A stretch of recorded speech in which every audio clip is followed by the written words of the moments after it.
Hi students. Yesterday in IPC we were discussing section 34 IPC common intention. When we started discussing the topic of common intention, I told you that these are basically exceptions to the basic principle of criminality. The basic principle of criminality is that a person has to be punished if he himself has committed that offense. Any person who has not actually committed the actus reus should not be held liable. ये basic aspect था. We saw that general principles में 4 हमारे exceptions देता है IPC में, और ये 4 exceptions आते हैं जहां पे जो accused है, जो actus reus कर रहा है, उसके अलावा कुछ लोग हैं जो कायदे से खुद actus reus नहीं कर रहे हैं, बट उनका इतना बड़ा रोल है कि we cannot let them escape the dragnet of justice. In such cases, they should be held squarely liable even though the actual act was done by someone else. ये जो 4 exceptions हैं वो हैं sections 34 common intention, उसके बाद section 107 abatement, उसके बाद section 141 से शुरू हो जाते हैं, 149 में पनिशमेंट आती है कॉमन ऑब्जेक्ट, और उसके बाद law of conspiracy section 120A punishable in 120B. इन चारों में हो सकता है एक्चुअल छुरा मैंने ना मारा हो, एक्चुअल गोली मैंने ना चलाई हो, पर अगर मैंने आपको गन लाके दी थी, अगर मैंने कुछ भी फर्दरेंस किया था मीटिंग ऑफ माइंड्स के बाद, सो एक चीज इंपॉर्टेंट हो गई. सेक्शन 34 में हम दोनों का मीटिंग ऑफ माइंड्स हो जाता है. एक बार हमारा मीटिंग ऑफ माइंड का मतलब क्या हो गया कि उस ऑफेंस करने में हम दोनों का रजामंदी हो जाती है.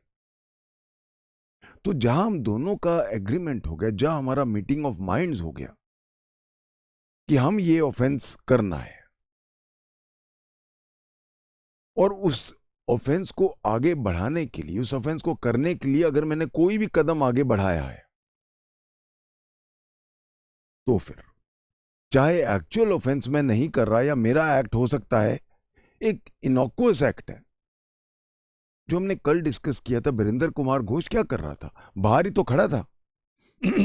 He was standing outside the post office and just keeping vigil. He was not actually inside. He was not even inside the post office जब वो उसको पोस्टमास्टर को मारा. But he was liable for murder.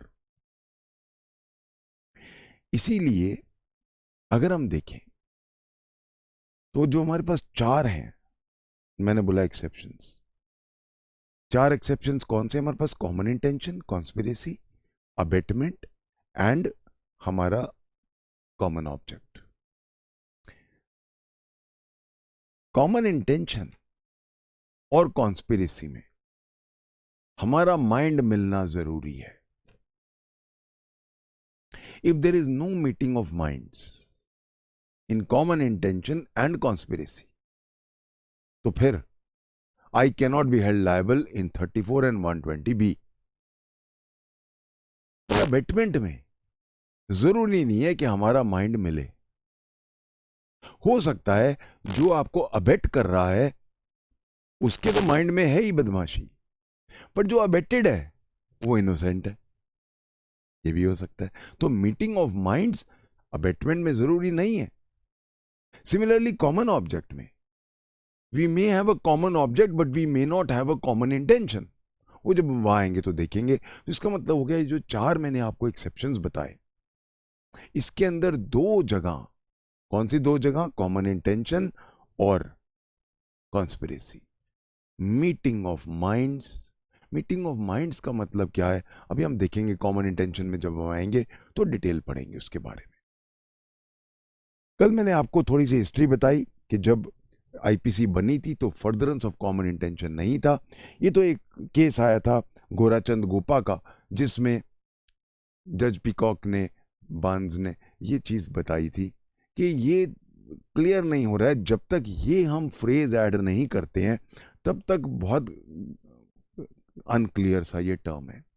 As a result 1870 में मैंने आपको बताया, इन furtherance of common intention of all, जो इसका बैकबोन है इस सेक्शन का, वो ऐड हुआ था। मैंने एक चीज आपको कल और भी बताई थी कि जो अर्लीस्ट हमारे पास इसका केस है वो आर वर्सेस क्रूज का है, इंग्लिश लॉ है। वहीं से कायदे से 1838 का केस है, जहां मैंने बताया था पहली बार कॉमन इंटेंशन को अप्लाई किया गया था।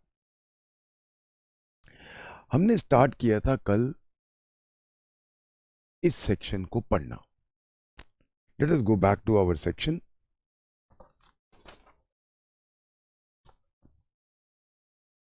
सेक्शन 34 जब हमने कल पढ़ना शुरू किया तो सेक्शन 34 में व्हेन अ के ऊपर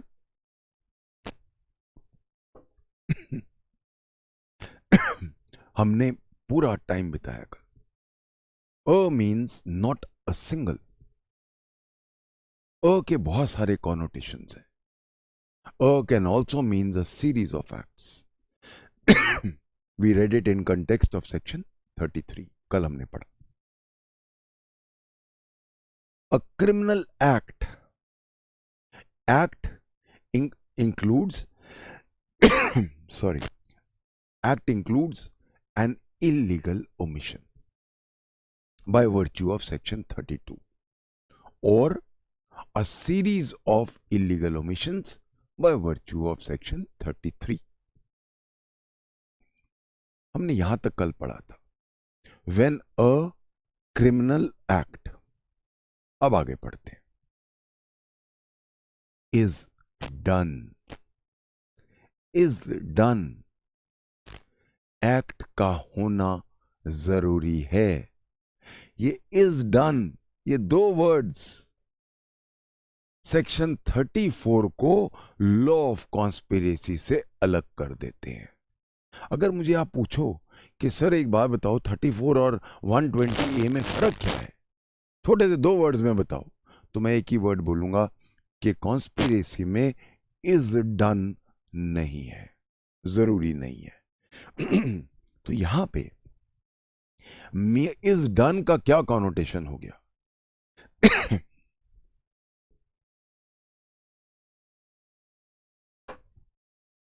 इज डन का कॉनोटेशन है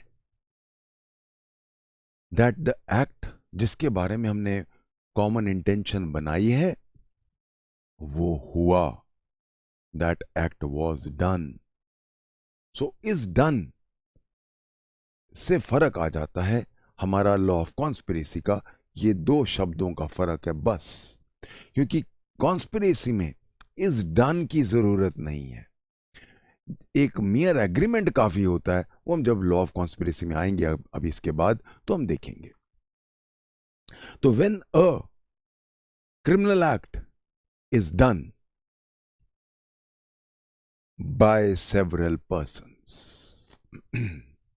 ये जो वर्ड है सेवरल पर्सन्स, ये है क्वेश्चंस की जड़। बहुत क्वेश्चंस आए हैं इसी पे। Let's discuss this law. Bye several persons का मतलब है, सेवरल का मतलब क्या होता है? एक से ज्यादा, दो या दो से ज्यादा, सो टू और मोर। सेक्शन 34 में हम यूज करते हैं सेवरल पर्सन्स, और कॉन्स्पिरेसी में हम वर्ड यूज करते हैं when two or more persons agree to do or cause to be done an illegal act. बात एक ही है। तो when a criminal act is done by several persons, इसका मतलब क्या हो गया? एक आदमी सेक्शन 34 में अकेला कन्विक्ट नहीं हो सकता। सपोज दो आदमी थे, एक आदमी ने गोली चलाई, दूसरे आदमी पे लगा 34। जिसने आदमी ने गोली चलाई वो बच गया, उसको एक्विट कर दिया। अकेला 34 में नहीं हो सकता। So one thing you must remember please, अगर आपने कल को जब जज बन जाओगे, बन ही रहे हो आप लोग,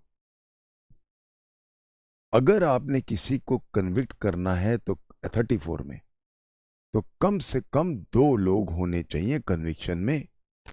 2 ही लोग हैं और एक को एक्विट कर दिया तो दूसरे को, सिंगल आदमी को 34 आईपीसी में कन्विक्ट नहीं कर सकते। Be very clear. अब यहां से बहुत सारे क्वेश्चंस निकलते हैं। Let's take some propositions. Let's take some propositions to understand this word by several persons. 2 आदमी ने मर्डर किया, उनमें से जब केस चल रहा था, एक आदमी मर गया। अब क्या 34 में इसका जो बचा है उसका कन्विक्शन हो सकता है? पहला प्रोपोजिशन। दूसरा प्रोपोजिशन, 2 लोगों ने मर्डर किया, एक लोगों ने मर्डर किया, एक को 34 में हमने किया है। जिसने एक्चुअली मर्डर किया वो कभी पकड़ा नहीं गया। अकेले 34 जिसने किया था उसका ट्रायल चला, वो एंड तक पकड़ा नहीं गया। जब ट्रायल खत्म भी हो गया तब भी जिसने एक्चुअली गोली चलाई थी वो नहीं पकड़ा गया। क्या अब ये जो अकेला जिसके ऊपर 34 का ट्रायल चला है, क्या इसको हम कन्विक्ट कर सकते हैं? क्या ये सेवरल पर्संस की कैटेगरी में आ रहा है? Second question. थर्ड क्वेश्चन, 2 लोगों ने मर्डर किया, एक को पार्डन मिल गया, गवर्नर ने पार्डन दे दिया। अब जो 34 में बचा है, क्या वो कह सकता है कि वो तो पार्डन हो गया तो मेरा भी पार्डन मानो? ये क्वेश्चन उठता है। एक और क्वेश्चन, एफआईआर दर्ज हुई कि ए और बी और 7-8 और लोग थे जिनको मैं नहीं जानता पर पहचान सकता हूं, ये एफआईआर है। उन्होंने जेड का मर्डर किया। ए और बी जिनको मैं जानता हूं और 5-7 लोग और थे जिनको मैं नहीं जानता पर देख के पहचान सकता हूं, उन्होंने मर्डर किया है जेड का, ये एफआईआर। ए एक्विट हो जाता है, बी अब कहता है सेवरल पर्संस की परिभाषा में नहीं आता हूं, मुझे भी एक्विट करो।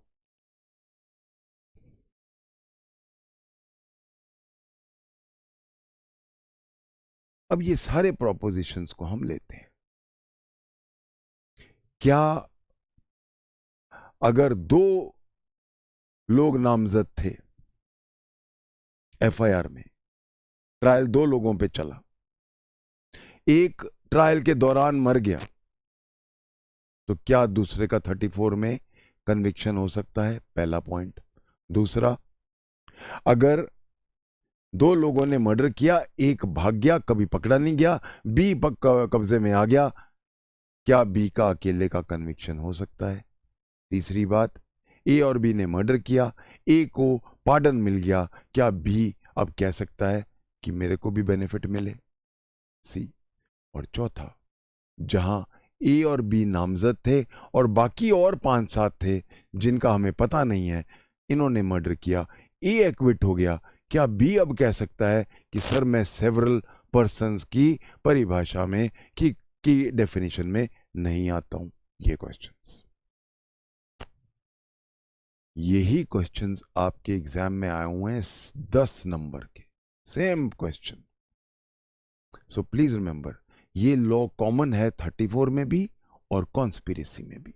वहां पे भी व्हेन 2 और मोर पर्संस, वहां पे भी एक आदमी का अकेले का कॉन्स्पिरेसी में नहीं हो सकता कन्विक्शन। नाउ अगर तो ए और बी सिर्फ 2 लोग इन्वॉल्व थे मर्डर में, ए एक्विट हो जाता है, तो बी का अकेले का कन्विक्शन 34 में नहीं हो सकता। ये तो मैंने पहले भी बताया, क्लियर हो गए सब। अब लेते हैं बाकी 4।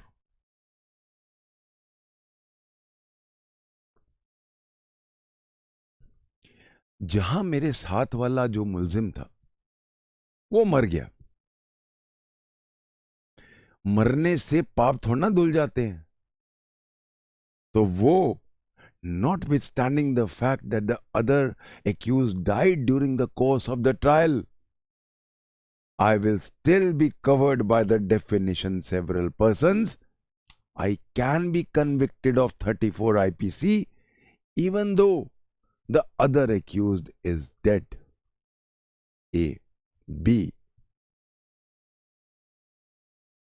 जहां पे ए और बी ने मर्डर किया, ए के ऊपर 34 का चार्ज है, बी के ऊपर 34 का चार्ज है, एक आदमी पे। ए कभी पकड़ा नहीं गया, उसके ऊपर ट्रायल नहीं चला, क्योंकि वो पकड़ा ही नहीं गया, भाग गया। जैसे अभी आजकल वो मर्डर करके भागा हुआ है, वो यूपी पुलिस वाला दुबे, नहीं पकड़ा गया। नो, मेयरली क्योंकि ए पकड़ा नहीं गया, इसका मतलब ये तो नहीं है कि 2 आदमी नहीं है। बी अकेला कन्विक्ट किया जा सकता है सेक्शन 34 आईपीसी में। ए है, पकड़ा नहीं गया, पुलिस की नाकामी है, इसका बेनिफिट बी को नहीं मिलने वाला। So B in this proposition also can be convicted. तीसरा, जहां पे एक एक्यूज को गवर्नर ने पार्डन कर दिया, जहां पे पार्डन कर दिया, इसका मतलब ये तो नहीं है कि ऑफेंस नहीं था। ऑफेंस तो था, पर हमने आपको माफ कर दिया। माफ करने का मतलब ये नहीं है कि ऑफेंस हुआ ही नहीं। Still, I will be held liable under 34 even if my co-accused has been pardoned by the constitutional authority. Suppose जो मेरे साथ ए है, जिसने हम दोनों ने मर्डर किया, वो जो मेरे साथ मर्डर किया वो गवर्नर है, उसको आर्टिकल 361 के अंदर इम्यूनिटी मिली हुई है। Now can I B held liable under 34? Yes, I can still be held liable under 34। वो इम्यून है क्योंकि उसको कॉन्स्टिट्यूशन का बेनिफिट मिला हुआ है। पर ये तो नहीं है ना कि ऑफेंस नहीं किया, किया है, पर आपको कोई ना कोई ऐसा कानून है जिसके अंदर आपको बेनिफिट मिल रहा है। इसका मतलब ये नहीं है ऑफेंस नहीं हुआ है।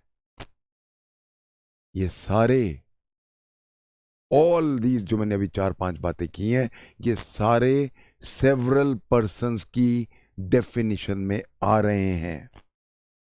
All of them are coming under the definition of several persons. So when a criminal act is done by several persons, even if one is dead, even if one is never caught, even if one is pardoned, even if one is acquitted, provided there were others who were never caught,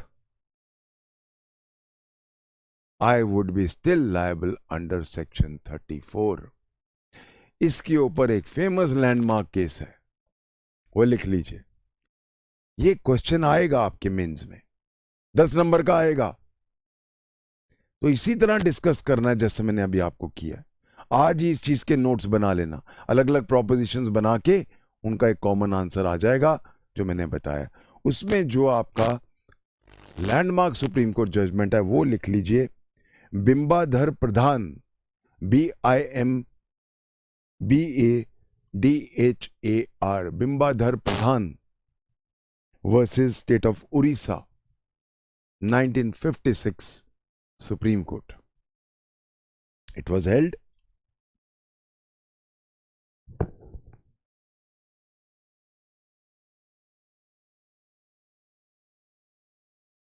a person, और यार word लिखते हैं accused, an accused may be convicted or indicted. Indicted को spelling करते हैं INDICTED, DICTED, indicted जिसको कहेंगे, इसका प्रोनाउंसिएशन होता है इंडाइटेड, मतलब कि उसके ऊपर लांछन लगाया हमने. So a person may be convicted और indicted alone under section 34 IPC if he is co-accused, A is unknown, B is dead, C is not caught right till the end of the trial, D was pardoned, or E was immune because of constitutional provisions. So इसीलिए जो question आया हुआ है 2-3 बार, वो भी सुन लीजिए. वो proposition क्या आई है वो मैं आपको बता रहा हूं. ये जो प्रोपोजिशन मैं बोलने वाला हूं, ये एक सुप्रीम कोर्ट की जजमेंट है, जस्टिस कृष्णा अय्यर की है. हर्षद सिंह पहलवान Singh versus state of Gujarat, 1977 supreme court. ये प्रोपोजिशन है, मैं बताता हूं क्या आई थी इसमें.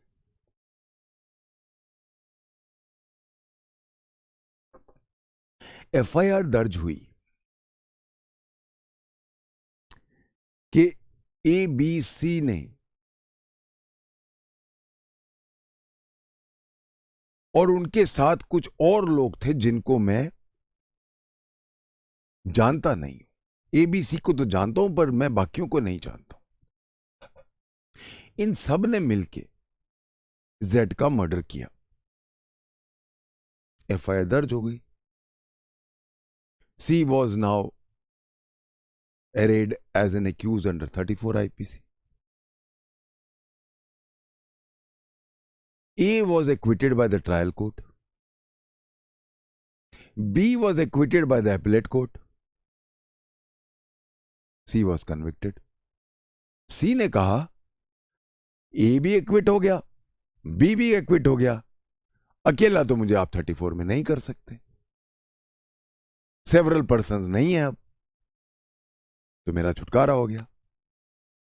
The supreme court held no, A और बी छूट गए, पर FIR को पढ़ो.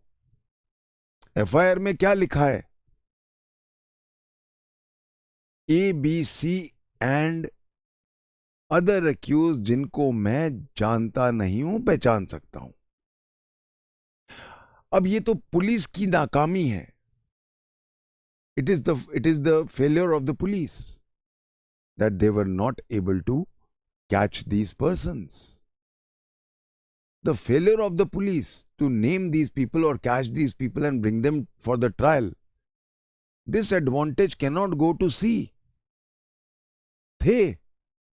अब मियरली क्योंकि A और B दोनों डिफरेंट कोर्ट से एक्विट हो गए, C अकेला नहीं है. और लोग थे जो पकड़े नहीं गए, पर थे तो सही. When a criminal act is done लिखा है. इसमें यह नहीं लिखा है when a criminal act is challenged by the police. So इसीलिए ये क्वेश्चन बार बार आया हुआ है.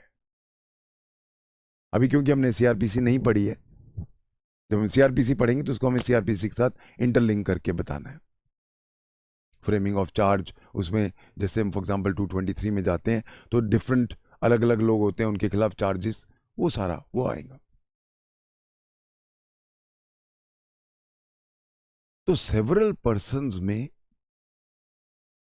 अगर मेरे साथ 2 और एक्यूज थे जो एक्विट हो गए, बट FIR में था कि और भी लोग हैं जो कभी पकड़े नहीं गए,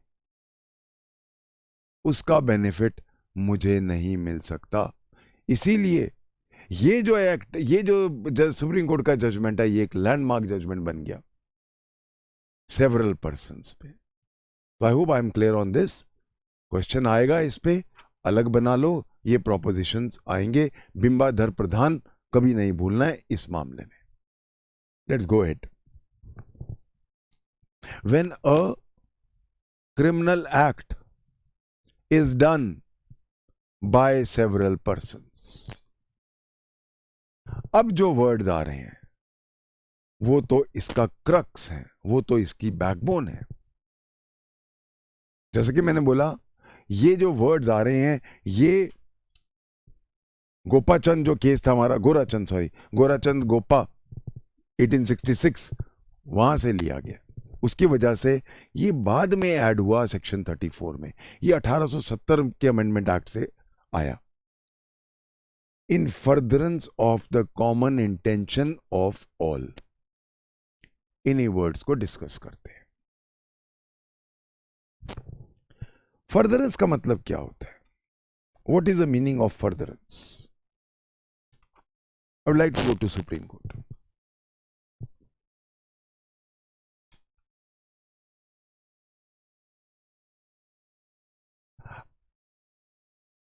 सुप्रीम कोर्ट के हमारे पास फर्दरेंस पे जजमेंट है। शंकराला भाई, SHANKARALA, शंकराला भाई and others versus State of Gujarat, 1965 Supreme Court. As per the English dictionary, Oxford English Dictionary, the word furtherance is defined as the action of helping forward. Action of helping forward. इसी English Oxford English dictionary की definition को Russell ने in his crime volume 1 furtherance को define किया। और Russell ने क्या कहा है? फर्दरेंस क्या है? It indicates some kind of aid or assistance in producing the desired effect in future. बहुत अच्छी डेफिनेशन है। It indicates some kind of aid or assistance in producing the desired effect in future. यानी कि मेरा desired effect में कोई ना कोई योगदान है। जिस क्रिमिनल एक्ट की हमने आपस में कॉमन इंटेंशन बना ली है, उसको आगे बढ़ाने में मेरा योगदान है। वो योगदान जो है वो एक इनोकुअस एक्ट हो सकता है, वो एक्ट हो सकता है, क्राइम नहीं है। For example, Virendra Kumar Ghosh simply बाहर खड़ा था। पोस्ट ऑफिस के बाहर खड़ा होना कोई जुर्म तो नहीं है, बट कॉमन इंटेंशन बनाने के बाद वो फर्दरेंस कैसे कर रहा था, ये देख रहा था कोई आ ना जाए। तो इसीलिए प्लीज रिमेंबर, फर्दरेंस जो हम कर रहे हैं वो जरूरी नहीं है कि कोई क्रिमिनल एक्ट से फर्दरेंस कर रहे हैं। एक इनोकुअस, एक innocent act like merely standing outside the post office furtherance में आएगा। तो प्लीज रिमेंबर, फर्दरेंस किस चीज का? जो हमने अपना डिजायर्ड इफेक्ट का जो एक्ट है हमारा, उसका डिजायर्ड इफेक्ट क्या है मेरा? एक क्राइम, पोस्ट ऑफिस को लूटना है मैंने। उस डिजायर्ड इफेक्ट के लिए अगर मैं कोई भी कदम आगे बढ़ाता हूं, let's take another case.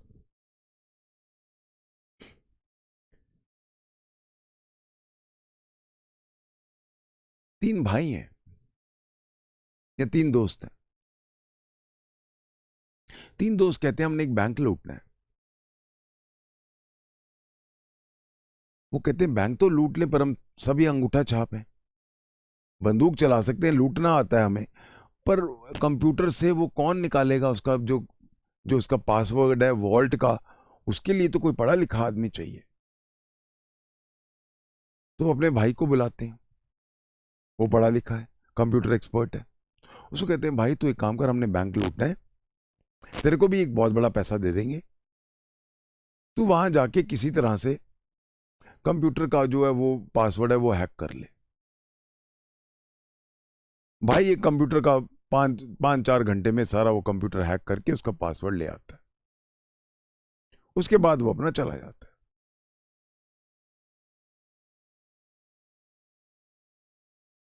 No doubt hacking is an offence, but एक सिंपल सा एक्ट करके वो लूटने भी नहीं गया, बट उसने जो एक्ट था हमारे कॉमन इंटेंशन का उसको फर्दर किया।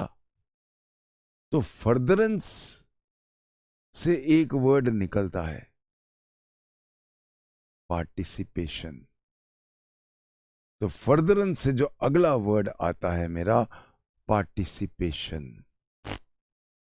सो furtherance means I am participating in furthering the final act which is our desired act. Participation पे क्या लॉ है पहले वो देखते हैं। पार्टिसिपेशन का लॉ बहुत चेंज हुआ है। पार्टिसिपेशन पहली बात किस चीज में, सो प्लीज रिमेंबर, देखो हमने दो वर्ड यूज किए, furtherance of common intention. Furtherance से क्या आंसर, क्या एक हम इंप्लीकेशन लाते हैं, पार्टिसिपेशन। जो ये आदमी बाहर खड़ा था पोस्ट ऑफिस के, पार्टिसिपेट कर रहा था। जो मेरा भाई कंप्यूटर तोड़ वो क्या नाम है, वो तोड़ के ला रहा है उसका पासवर्ड, वो क्या कर रहा है, पार्टिसिपेट। तो 34 के अंदर दो कॉन्स्टिट्यूएंट्स हैं। पहला कॉमन इंटेंशन, और कॉमन इंटेंशन बनाने के बाद फर्दरेंस। फर्दरेंस का मतलब participation in furthering the desired crime. Participation का बहुत चेंज आया है, law has changed a lot. अगर मैं सबसे पहले एक जाता हूं, Idroos, AYDROOS, Idroos versus emperor, 1923, 1923, Madras. Evidence of some distinct act, ये वर्ड इंपॉर्टेंट है। फर्दरेंस का वर्ड एक इंपॉर्टेंट है, some distinct act by the accused. Evidence of some distinct act by the accused which can be regarded as a part of the criminal act in question must be there to justify section 34 IPC. Common intention बनाने के बाद मेरा कुछ ना कुछ योगदान एक distinct act के रूप में सामने जरूर होना चाहिए, अदरवाइज 34 के आप मेरे ऊपर फासन नहीं कर सकते। उसके बाद जो एक हमारा बहुत देर एक प्रॉब्लम रहा, क्योंकि वीरेंद्र कुमार घोष को हमने हमेशा अपना आइडियल केस माना। वीरेंद्र कुमार घोष में उन्होंने कहा कि मौके पे तो प्रेजेंट था, वीरेंद्र कुमार घोष बाहर खड़ा था, तो 34 का आप तभी उसके ऊपर लगा सकते हो जब वो मौके पे प्रेजेंट हो। तो बहुत सारे मेरे जजमेंट्स हैं जहां सुप्रीम कोर्ट ने, खासकर जो शुरू के जजमेंट्स हैं, लेट्स सी 1955 का judgment, Shri Kanthia versus state of Bombay, Shri Kanthia versus state of Bombay, 1955 supreme court. There must be added the element of physical presence at the scene of occurrence.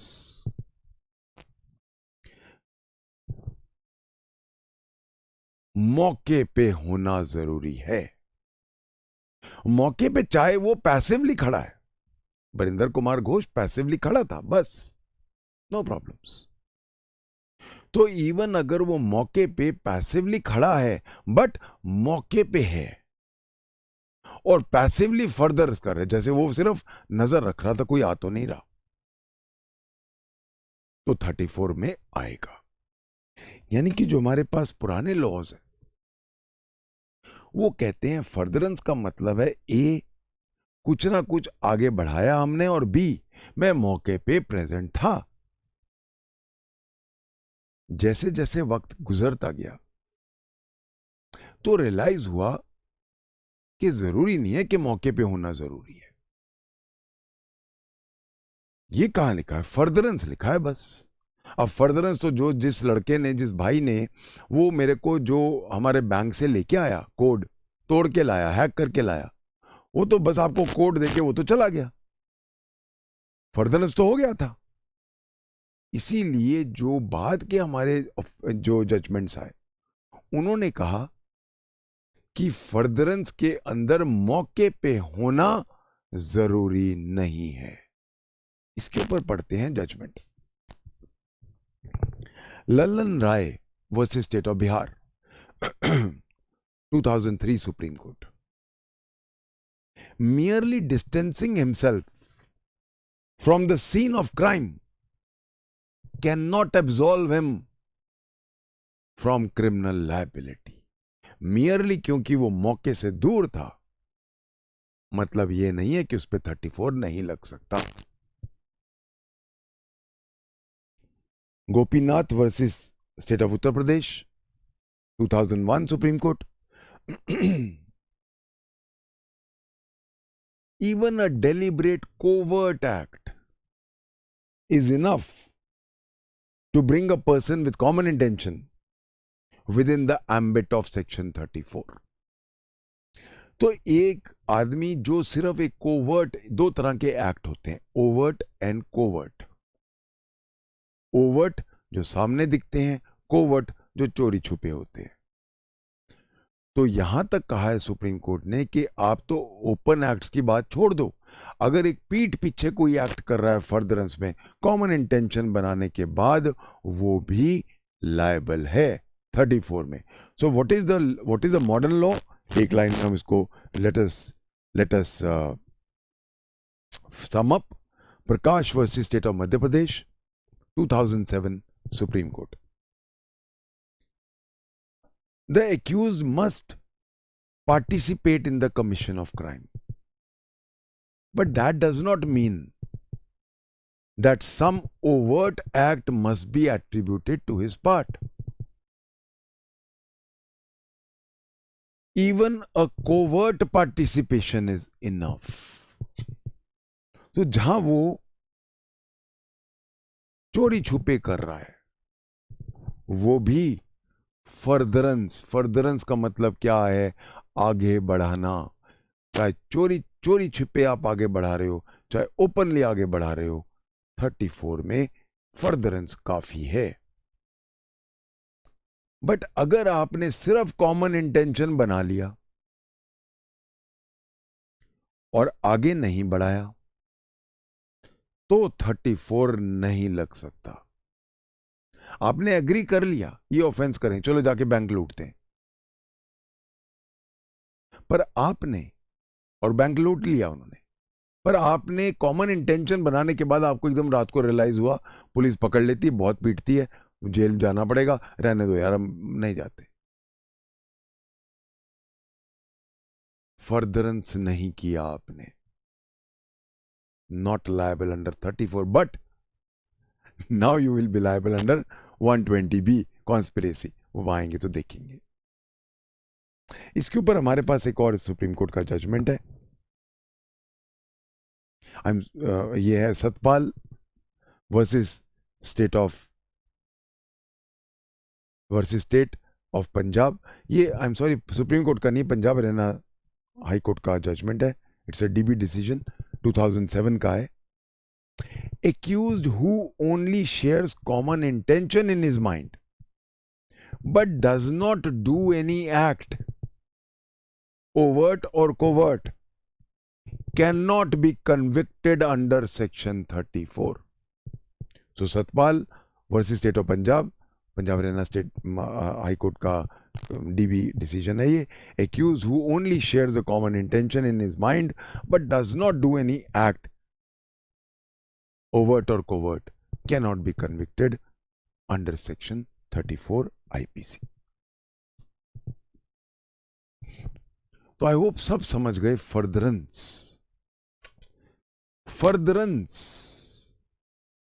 हमने पहले प्लान बनाया एक कोई ऑफेंस करने का और उसके आगे मैंने कोई भी एक स्टेप आगे बढ़ाया, फर्दरेंस हो गया. आई होप सब क्लियर हो गए. Participation which is linked with furtherance. अब आते हैं हम मेन मुद्दे पे.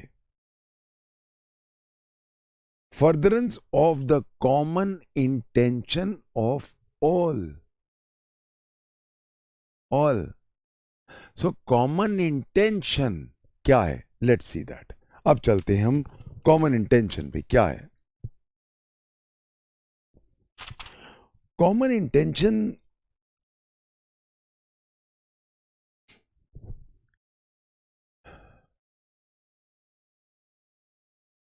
को हम डिस्टिंग्विश करेंगे सिमिलर इंटेंशन से. मैंने जो आपको एक केस बताया था कल कि वो एक आदमी था जो बहुत सारी शादियां करके बेवकूफ बना के भाग जाता था. आज वो इंडिया में आया हुआ है. उसको तीनों बीवियों को पता चल जाता कि आज वो आया है. तीनों मर्डर करना चाहती हैं. ये वो जो हस्बैंड है जिसका मर्डर होने वाला है, उसकी तीनों वाइफ्स आ गई. ए एक सीढ़ी से ऊपर आ गई, बी दूसरी सीढ़ी से आ गई और उसका बहुत बड़ा घर है, सी तीसरी सीढ़ी से आ गई.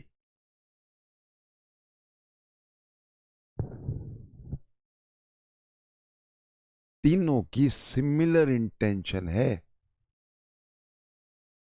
पर सपोज कमरे में तीनों इकट्ठे पहुंचती हैं. बाहर लॉबी है, लॉबी के अंदर तीनों खोलती हैं, देखती है एक के हाथ में गन है, दूसरे के हाथ में भी गन है, तीसरे के हाथ में चाकू है. तुम कौन हो? इसको मारने आए, इसने मेरे साथ शादी में धोखा दिया. सी कहती मेरे साथ भी ये हुआ, ये कहती मेरे साथ भी ये हुआ. बहना चलो इकट्ठे चलते हैं. ऐसा करो सी तुम ख्याल रखो, बी तुम्हारा निशाना कितना अच्छा है, मेरे ज्यादा अच्छा नहीं, पहली बार ही गन लाई हूं. ए कहती मैंने तो बहुत बार गोली चलाई है, तो मेरे साथ दो. अगर बाई चांस वो भागने की कोशिश करे पकड़ लेना. ठीक है, मैं दरवाजे पे खड़ी हो जाती हूँ. थोड़ी हैवी टाइप की है वो. अब कॉमन इंटेंशन हो गया.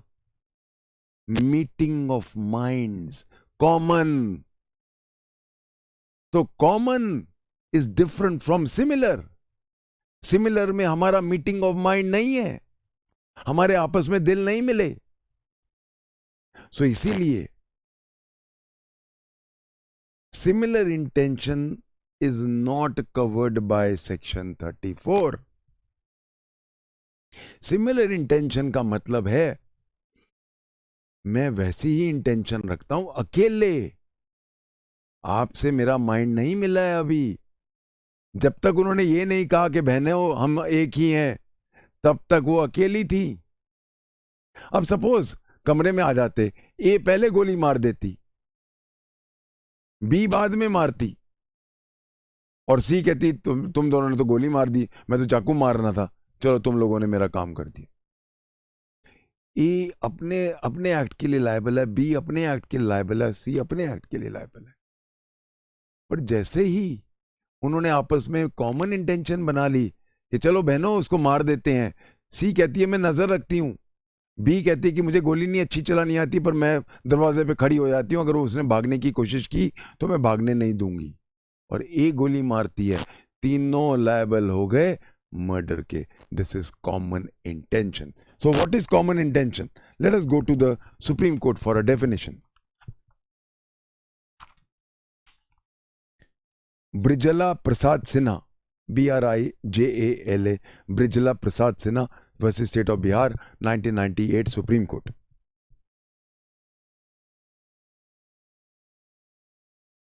For common intention,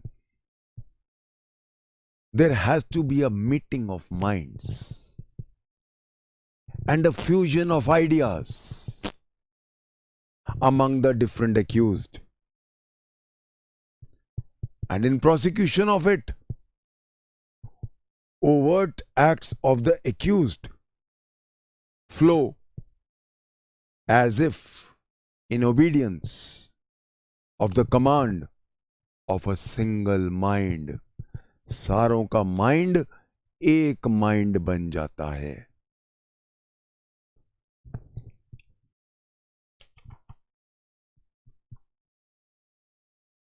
Hanuman Prasad versus State of Rajasthan, 2009 Supreme Court. In common intention, there is simultaneous consensus of the minds of the persons participating in the act. Priya Patel versus State of Madhya Pradesh, 2006 Supreme Court. Common intention denotes an action in concert, a pre-arranged plan, a prior meeting of minds, and an element of participation. You know, ये जो word है action in concert, ये honourable supreme court बहुत बार use करता है. You know concert क्या होता है? आपने नोट किया कभी जब कंसर्ट होते हैं तो 100 म्यूजिशियन इकट्ठे बैठे होते हैं. कोई ड्रम बजा रहा है, कोई गिटार बजा रहा है, कोई फ्लूट बजा रहा है, कोई सैक्सोफोन बजा रहा है. सब एक म्यूजिक बनता है. उनमें से अगर एक भी निकल जाए तो अजीब सी आवाज हो जाती है.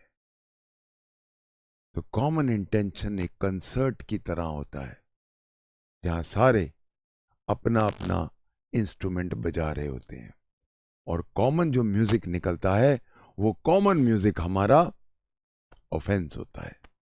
I hope everybody is clear. So once we have seen the definition of common intention, अब कॉमन इंटेंशन पे ही हम थोड़ा पढ़ते हैं. Common intention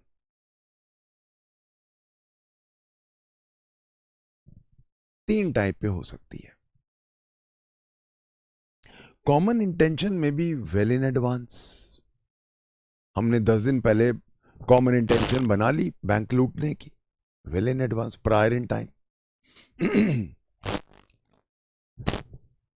it may develop at the spur of the moment before the act has started. वही 3 लोग bank लूटने गए, चौथा उनका पुराना साथी मिल गया. अरे तुम तीनों इकट्ठे हो, कुछ तो गड़बड़ करने आए हो. ये तुम्हारी ट्रिनिटी जब भी आती है कुछ गड़बड़ करने वाली, बैंक लूटने आए हो ना. कहते हैं हाँ, मुझे भी ले लो, चल तू भी आ जा. So common intention may be much prior in time और may be formed at the spur of the moment before the act has started, और may be formed after the act has started but not completed, not finished. So third, it may develop during the commission of the act. ये तीनों लोग bank लूट रहे हैं, चौथा दोस्त आ गया, वो अंदर बैंक पैसे निकालने आया था. उसने कहा अरे तुम दोनों तीनों क्या कर रहे हो, तुम क्या लूट रहे हो, मैं भी तुम्हारे साथ आता हूं, तू भी आ जा, चल तू बैंक मैनेजर को पकड़. मौके पे बन गया during the bank robbery. So please remember, common intention may be prior in time, may be formed at the spur of the moment, or may be formed after the act has started but not completed. जो ये है कि it may develop at the spur of the moment. We have on this Ramaswamy Iyengar versus State of Tamil Nadu, 1976 Supreme Court. And common intention may develop during the commission of the act. Lallan Rai versus State of Bihar, 2003 Supreme Court. And also I have R.G. Jagesha, Jagesha, R.G. Jagesha versus State of Maharashtra, 2000 Supreme Court. हमेशा एक चीज याद रखनी है, acts में be different. Offence करने के लिए एक्ट्स डिफरेंट हो सकते हैं, उनमें से कुछ एक्ट्स तो एक्चुअली क्रिमिनल ही नहीं है, बट जो एक कॉमन धागा सबको बांधता है वो होता है कॉमन इंटेंशन। एक बार एक कॉमन धागे से बंध गए, एक जैसे नेकलेस होता है, वो एक धागा होता है, उसमें एक मोती डाल दिया हमने, एक डायमंड डाल दिया हमने, एक कोयला डाल दिया, अलग अलग चीजें आप पिरो लेते हो, पर है वो नेकलेस। वो नेकलेस हमारा ऑफेंस है। एक्ट्स अलग अलग हो सकते हैं। तो जहां बैंक रॉबी करने गए, 4 लोग गए, एक आदमी ने बैंक मैनेजर को गोली मारी, एक ने तिजोरी खोली, एक सिर्फ बाहर नजर रख रहा था कि गार्ड ना आ जाए, और एक सिर्फ बाहर सड़क पे गाड़ी के व्हील पे बैठा था कि जूं ही आए हम तेज भागेंगे। सबके एक्ट्स डिफरेंट है, but now it will be deemed as if सब ने वो एक्ट अकेले किया है। यानी कि जहां मैंने बैंक मैनेजर को अंदर गोली मारी, तो जो बाहर टैक्सी में बैठा है या अपनी गाड़ी में बैठा है, वेट कर रहा है कि वो लूट के आए और हम तेज भाग लें, ऐसे माना जाएगा उसी ने बैंक मैनेजर को गोली मारी। ये चीज कहां लिखते हैं? आगे जब हम आते हैं, हम अभी वापस कॉमन इंटेंशन में आ रहे हैं, 2 मिनट मैं इस चीज को समझा दूं। Each of such persons is liable for that act, each of such persons is liable for that act in the same manner as if it was done by him alone। अब कोई लेना देना नहीं है मेरा कि आप तो बैंक के अंदर घुसे भी नहीं, बैंक मैनेजर की हत्या, रॉबरी, डकैती, सारी लायबिलिटी सबकी हो गई एज इफ उन्होंने अकेले किया। हम बात कर रहे थे कॉमन इंटेंशन की। कॉमन इंटेंशन दिल की चीज होती है, मीटिंग ऑफ माइंड होते हैं। कॉमन इंटेंशन कोई ढोल नगाड़े बजा के नहीं बताता, सुनो सुनो सुनो हम बैंक लूटने वाले हैं। इसीलिए कॉमन, और अगर कॉमन इंटेंशन आप प्रूव ना कर पाओ, क्योंकि बहुत कंफ्यूजन है, कॉमन इंटेंशन है कि सिमिलर इंटेंशन है कि इनका कॉमन इंटेंशन बनी भी थी कि नहीं, इसीलिए common intention has to be normally proved by circumstantial evidence. So how will you deduce common intention? बहुत सारी चीजों से। सर्कमस्टांशियल एविडेंस, क्या वो सारे एक ही ग्रुप के हैं? Do they belong to a homogeneous group? What was their behavior before the offense? What was their behavior after the offense? What were they uttering during the offense? What was the choice of weapons they were carrying? The nature of injuries? What was the role everyone was playing? हजार चीजें हैं. There are 1,000 things. The manner in which the accused, ये जो मैं सारे points बता रहा हूं, ये वेरियस जजमेंट्स के थ्रू आए हैं. The manner in which the accused arrived, इकट्ठे आए थे सारे. The manner in which they mounted the attack. The nature of the injuries which they caused. Background of the incident. Declarations by the accused. ए भागने मत देना, B दरवाजा बंद कर, मिले हुए हैं. On this we have Balram Singh versus State of Punjab, 2003 Supreme Court. So court, please remember, has to look in the totality of circumstances. The totality of circumstances. while arriving at a judicial decision. एक sum total देख के ही हम बता सकते हैं कि इसने common intention बनाई थी या नहीं। सिर्फ एक्ट नहीं देखना है, गलत हो जाएगा। अगर हम सिर्फ वीरेंद्र कुमार घोष का एक्ट देख लेते कि वो तो बाहर खड़ा था, बच जाता वो। बट ठीक उल्टा देखो आप महबूब शाह का। महबूब शाह में जहां दोनों अपनी अपनी गन्स लेके भागे, बहुत ब्यूटीफुली प्रीवी काउंसिल ने एक छोटी सी चीज पकड़ी कि जैसी हल्ला सुना, दोनों ने अपने अपने गन्स उठाई और भाग लिए। दोनों की आपस में कोई बात नहीं हुई। सिमिलर इंटेंशन हो सकती है, कॉमन इंटेंशन नहीं थी। ये बारीकियां कोर्ट को पकड़नी है, एक एक छोटा छोटा सर्कमस्टांशियल एविडेंस पकड़ना है, क्योंकि कॉमन इंटेंशन को प्रूव करना सबसे मुश्किल काम होता है। इसीलिए we will have to now go into the most, जिसको हम कहते हैं बारीकियां, the intricacies of a case to deduce whether there is common intention or not. इसके ऊपर we have the Supreme Court P.R.M. Rao versus State of Andhra Pradesh 2004 Supreme Court. अब इसमें एक बहुत खतरा है। Court can very easily fall prey. Court can fall into a trap of suspicion, surmises. ऐसा है, साथ था तो पक्का होगा। बहुत बड़ा खतरा है ये। इसीलिए सुप्रीम कोर्ट ने एक वार्निंग, एक कॉशन दिया है। ये कॉशन दिया है इन्होंने इदरीस भाई दाऊद भाई versus state of Gujarat 2005 supreme court. All inferences by the court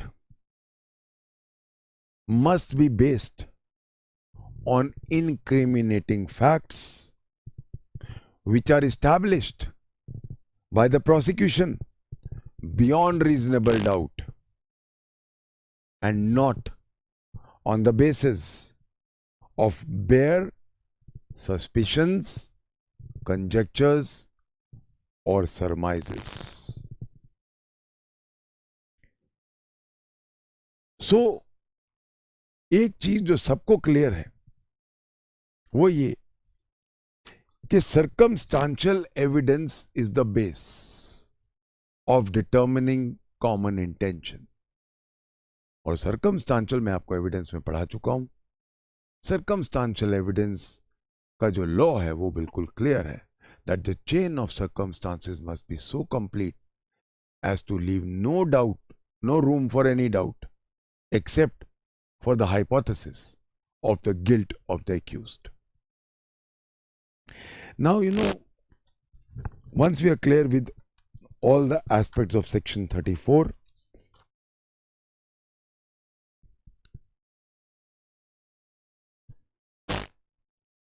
एक वर्ड था common intention of all.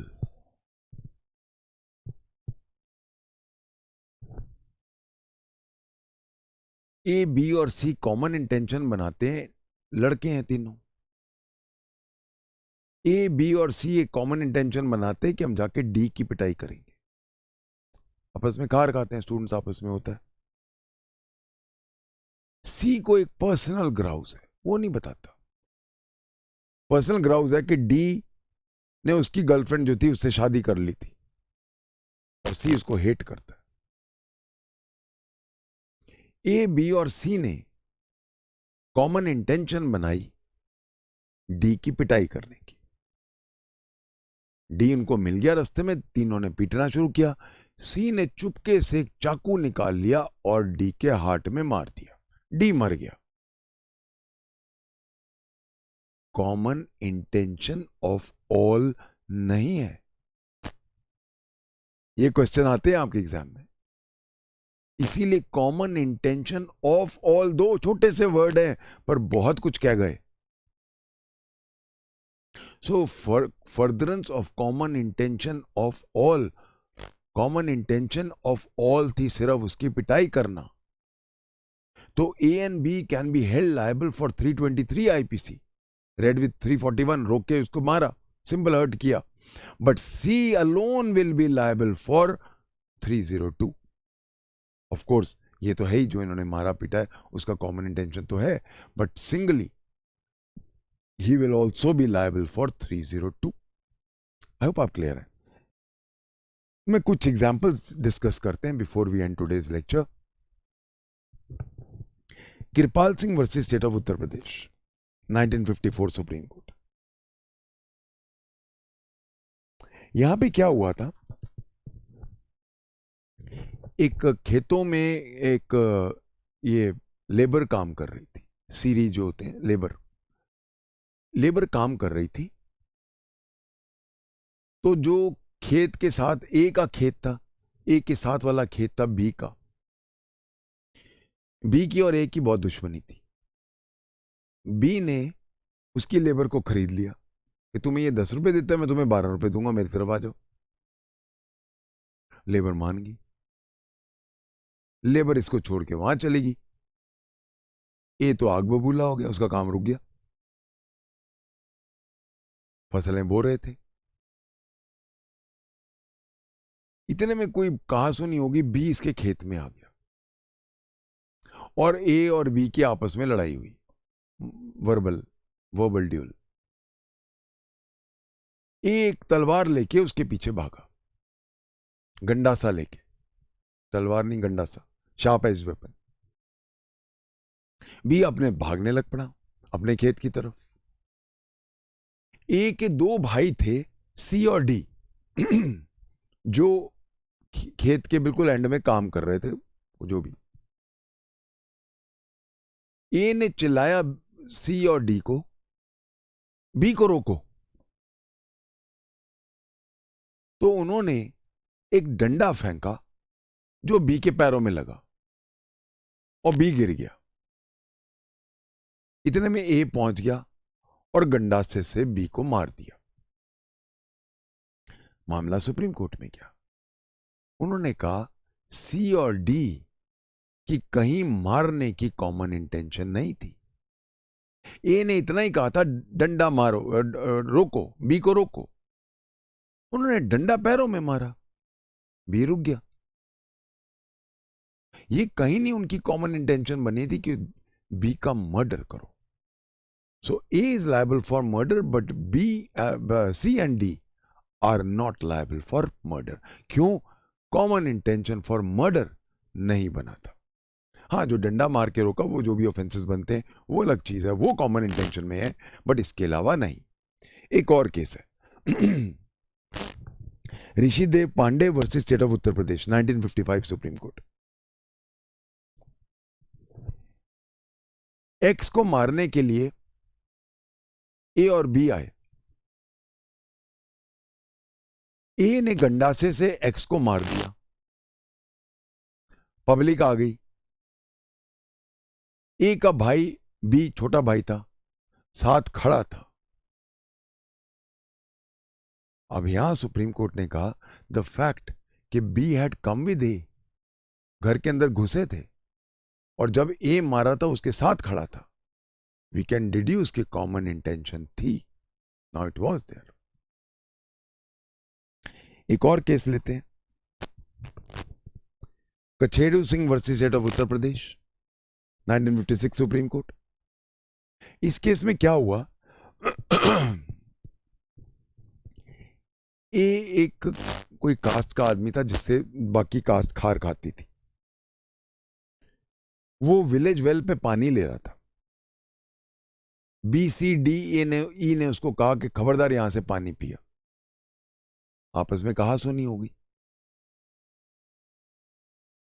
B C D और ई ए को मारने के लिए लपके। ए भागा, चारों ने उसका 5 किलोमीटर पीछा किया और फिर उसको अटैक किया। अब इनका पूरा एक्ट नजर आ रहा था कि इनकी कॉमन इंटेंशन थी। द फैक्ट कि वो इकट्ठे 5 किलोमीटर भाग रहे थे, वी कैन से दैट उनकी कॉमन इंटेंशन बन गई। सी वी, इसमें कंफ्यूजन क्या हो जाता है कि महबूब शाह और वो भी तो इकट्ठे भागे थे, पर वो फर्क है। यहां पे इन्होंने इकट्ठा ए को कहा पानी नहीं पियोगे, उसके बाद इकट्ठे इन्होंने पीछे उसके भागना शुरू किया। तो यहां पे इंप्लाइड कॉमन इंटेंशन थी। महबूब शाह बिल्कुल अलग है। महबूब शाह में जैसी उन्होंने आवाज सुनी, आओ दिखाना था, दोनों ने अपने अपने गन उठाए और चल पड़े, भाग लिए बस, और दोनों ने देखती गोली मार दी। यहां पे डिफरेंट एक्ट है, यहां पे इकट्ठे है, सब कुछ इकट्ठा चल रहा है, common intention can be deduced.